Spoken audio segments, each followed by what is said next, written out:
Assalamualaikum warahmatullahi wabarakatuh. Perkenalkan, nama saya Amalia Jihan Maharani, NIM 049197666, mahasiswa Prodi Akuntansi dari Universitas Terbuka Pontianak. Yang saya hormati Ibu Ristiani selaku tutor mata kuliah Bahasa Indonesia dan teman-teman yang berbahagia. Seperti yang kita ketahui, Coronavirus 19 atau COVID-19 merupakan penyakit menular yang disebabkan oleh virus SARS-CoV-2, di mana virus ini dapat menyebar dari satu orang ke orang lain jika kita berpapasan langsung dengan seseorang yang terinfeksi virus COVID-19 ini. Selain itu, jika orang yang terinfeksi COVID-19 ini mengeluarkan percikan ataupun droplet dari bersin dan batuk, kita juga dapat terjangkit virus COVID-19 ini.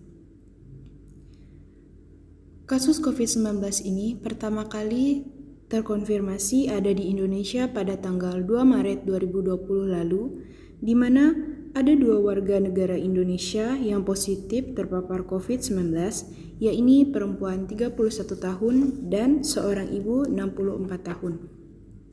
Kasus pertama kali tersebut diduga karena warga negara Indonesia berinteraksi dengan langsung, yaitu dengan warga negara asing asal Jepang. Sehingga mitos Indonesia adalah negara yang kebal akan COVID-19 pun dipatahkan. Sejak kemunculan kasus COVID pertama tersebut di Indonesia, virus ini menyebar secara cepat di 34 provinsi yang ada di Indonesia, bahkan menyebar hingga ke pelosok daerah. Mengapa demikian? Karena virus COVID-19 ini merupakan virus yang dapat menyebar secara langsung dan kuat sehingga dapat bertahan di suhu ruang.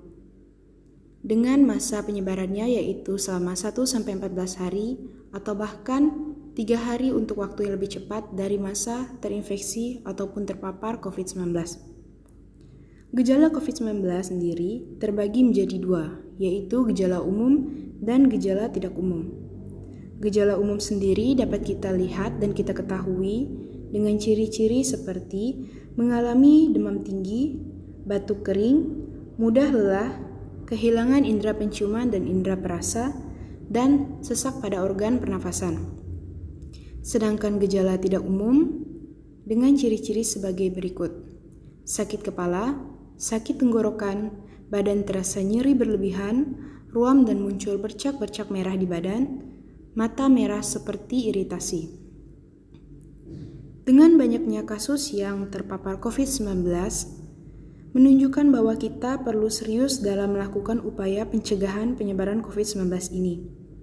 Adapun upaya yang dilakukan oleh pemerintah untuk mencegah penularan COVID-19 agar tidak semakin banyak, yaitu dengan mengkebut pelaksanaan vaksinasi COVID-19, pelaksanaan dan pemberlakuan PSBB di beberapa daerah, patroli malam yang dilakukan oleh sebagian besar warga yang dibantu oleh Satgas COVID-19 beserta para polisi, tentara, dan polisi Pamong Praja untuk menghimbau serta membubarkan massa di keramaian ataupun di kerumunan, serta mengajukan pembatasan kerja aparatur sipil negara dan para pegawai di perusahaan manapun, dan menghimbau untuk melakukan kerja dengan menerapkan metode work from home.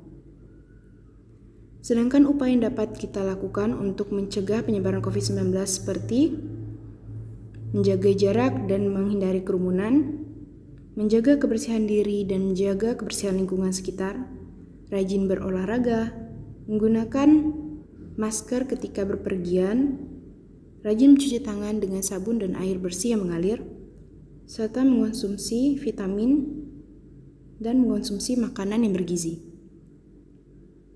Kita semua tentu berharap agar wabah COVID-19 ini segera usai dan tidak terulang lagi di negara kita. Maka dari itu, lakukanlah upaya pencegahan yang dapat menghambat dan dapat ditetapkan dalam kehidupan sehari-hari.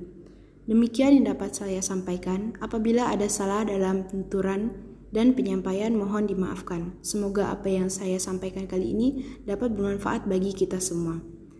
Terima kasih dan wassalamualaikum warahmatullahi wabarakatuh.